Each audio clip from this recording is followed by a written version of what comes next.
Série Histoire de la gazelle Shahrazad.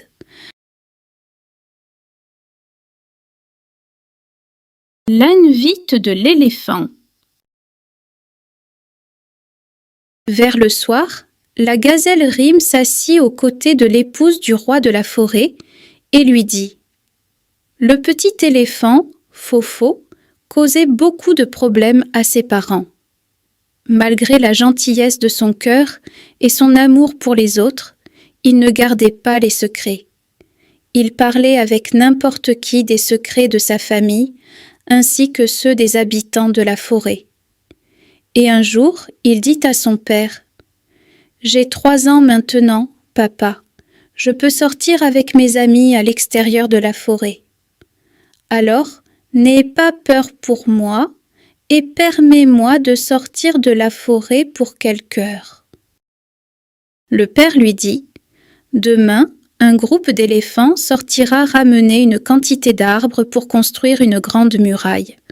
Pars avec eux. » Le matin, Fofo sortit avec les éléphants.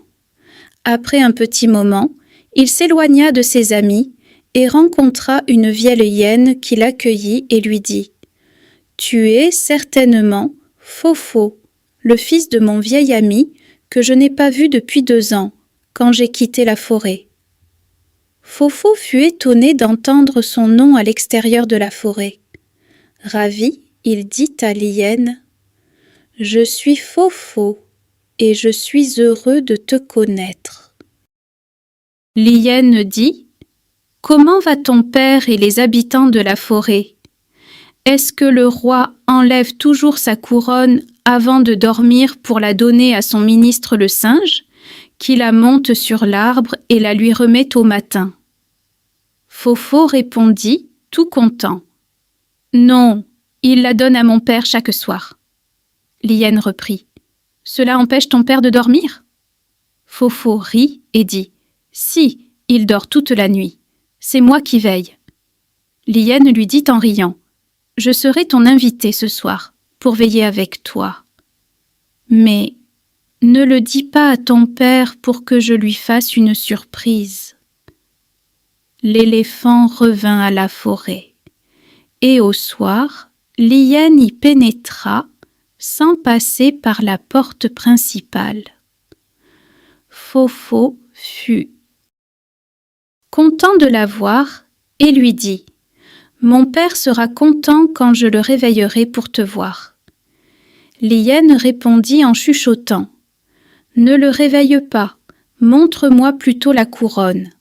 Lorsque je la mettrai sur la tête, je le réveillerai et le surprendrai. » Avant que Fofo n'arrive avec la couronne, il fut surpris de voir son père réveillé et de voir arriver le roi de la forêt ainsi que ses gardes. Ils ligotèrent l'hyène et le père de Fofo lui dit: « Je t'attendais, traître. » Les gardes emmenèrent l'hyène ligotée pour l'emprisonner. Le lion et son ministre le singe s'assirent avec Fofo, qui était très étonné. Son père lui dit: « Je savais que tu allais te tromper et que tu allais discuter avec le premier venu et l'informer de nos secrets.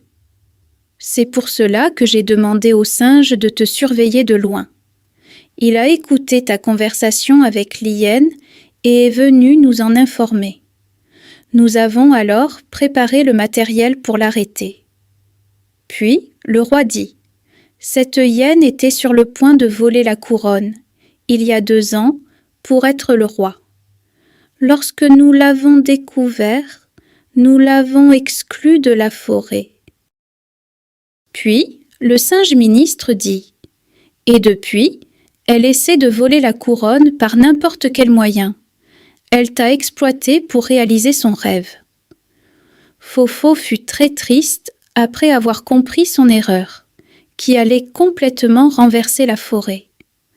Après s'être excusé au roi de la forêt, à son père et à tout le monde, il jura qu'il ne parlerait plus à aucun étranger des secrets de ses proches et des habitants de la forêt.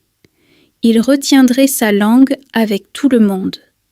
La femme du roi de la forêt dit en souriant : « Quelle belle histoire !» La gazelle Rime répondit : « Mais elle n'est pas plus belle que l'histoire de l'âne paresseux. » L'épouse du roi de la forêt dit : « Et quelle est cette histoire ?»